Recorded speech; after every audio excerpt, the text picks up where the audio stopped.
ဘူဇေမိဓမ္မနာလမြတ်ကိုဘူဇေမိတော်ပါ၏ရှင်ဗျာတန်ခါဘူဇေမိတန်ခါတန်ခါလာမြတ်ပေါင်းတို့ကိုဘူဇေမိတော်ပါ၏ရှင်ဗျာမဟာသာပိတုကုဏမိဘနာပေါင်းတို့ကိုဘူဇေမိတော်ပါ၏ရှင်ဗျာအာစေယကုဏစာရမတို့ကိုဘူဇေမိတော်ပါ၏ရှင်ဗျာ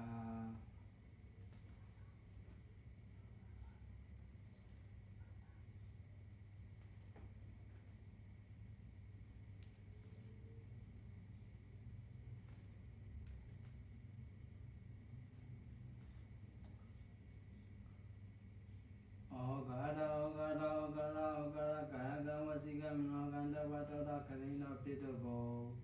ရောက်ပါစေရင်ကျုံနာပထမဒုတိယတတိယတစ်ကြိမ်နှစ်ကြိမ်သုံးကြိမ်များအောင်ဘုရားယေနာတရားယေနာတန်ခါယေနာယေနာမြတ်သမားကိုယုတိလိမ့်မယ်ဆိုမော၍ရှေခုပူဇော်ပူဇော်မန်းလျှော့ကြတော်ပါ၏ရှင်ဗျာကရောရသောကုရုကစိနာပေါင်းတို့ကြောင့်